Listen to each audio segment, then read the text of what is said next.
श्रीमद् भगवत गीता की महिमा अगाध और असीम है। यह भगवत गीता ग्रंथ प्रस्थानत्रय में माना जाता है। मनुष्य मात्र के उद्धार के लिए तीन राजमार्ग प्रस्थानत्रय नाम से कहे जाते हैं। एक वैदिक प्रस्थान है जिसको उपनिषद कहते हैं। एक दार्शनिक प्रस्थान है जिसको ब्रह्मसूत्र कहते हैं और एक समर्थ प्रस्थान है जिसको भगवत गीता कहते हैं। उपनिषदों में मंत्र है, ब्रह्मसूत्र में सूत्र है और भगवत गीता में श्लोक है। भगवत गीता में श्लोक होते हुए भी भगवान की वाणी होने से यह मंत्र ही है। इन श्लोकों में बहुत गहरा अर्थ भरा हुआ होने से इनको सूत्र भी कह सकते हैं। उपनिषद अधिकारी मनुष्य के काम की चीज है और ब्रह्मसूत्र विद्वानों के काम की चीज है। परंतु भगवत गीता सभी के काम की चीज है। भगवत गीता एक बहुत ही अलौकिक विचित्र ग्रंथ है। इसमें साधक के लिए उपयोगी पूरी सामग्री मिलती है, चाहे वह किसी भी देश का, किसी भी वेश का, किसी भी समुदाय का, किसी भी संप्रदाय का, किसी भी वर्ण का, किसी भी आश्रम का कोई व्यक्ति क्यों न हो। इसका कारण यह है कि इसमें किसी समुदाय विशेष की निंदा या प्रशंसा नहीं है। प्रत्युत वास्तविक तत्व का ही वर्णन है। वास्तविक तत्व अथवा परमात्मा वह है। परिवर्तनशील प्रकृति और प्रकृति जन्य पदार्थों से सर्वथा अतीत और संपूर्ण देश काल, वस्तु, व्यक्ति, परिस्थिति आदि में नित्य निरंतर एक रस एक रूप रहने वाला है। जो मनुष्य जहाँ है और जैसा है वास्तविक तत्व वैसा ही पूर्ण रूप से विद्यमान है। परंतु परिवर्तनशील यह होने पर उसका स्वतः अनुभव हो जाता है।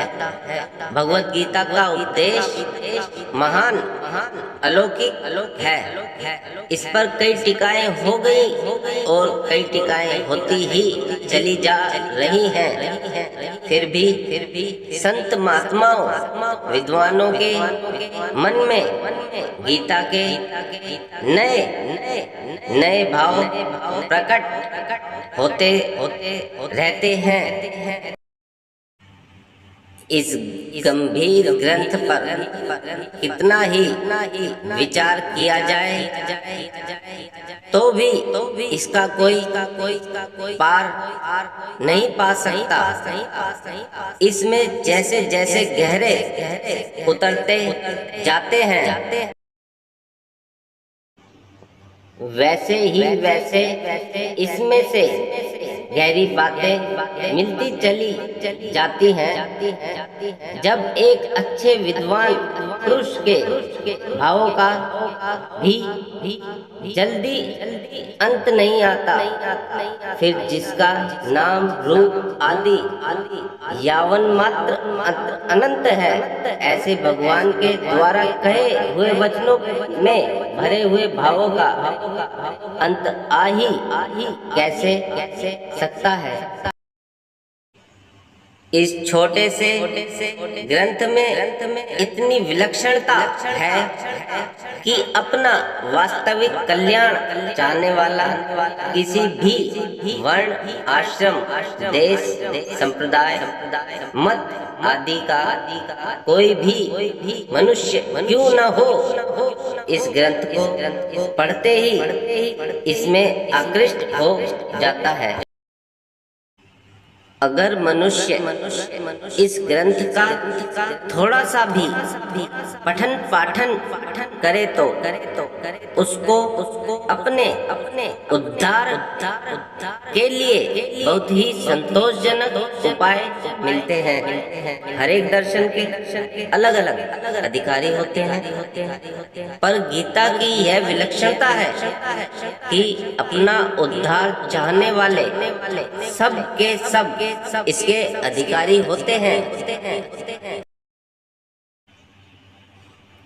भगवत गीता में साधनों का वर्णन करने में, विस्तार पूर्वक समझाने में, एक साधन को कई बार कहने में संकोच नहीं किया गया है। फिर भी ग्रंथ का क्लेवर नहीं बढ़ा है। ऐसा संक्षेप में विस्तार पूर्वक यथार्थ और पूरी बात बताने वाला दूसरा कोई ग्रंथ नहीं दिखता। अपने कल्याण की उत्कट अभिलाषा वाला मनुष्य हर एक परिस्थिति में परमात्मा को प्राप्त कर सकता है। युद्ध जैसी घोर परिस्थिति में भी अपना योगेश्वर कल्याण कर सकता है। इस प्रकार व्यवहार मात्र में परमार्थ की धर्म क्षेत्र कला गीता में सिखाई गई है। अतः इसके जोड़ का दूसरा पाठ कोई ग्रंथ देखने में नहीं आता। गीता एक प्रसादिक ग्रंथ है।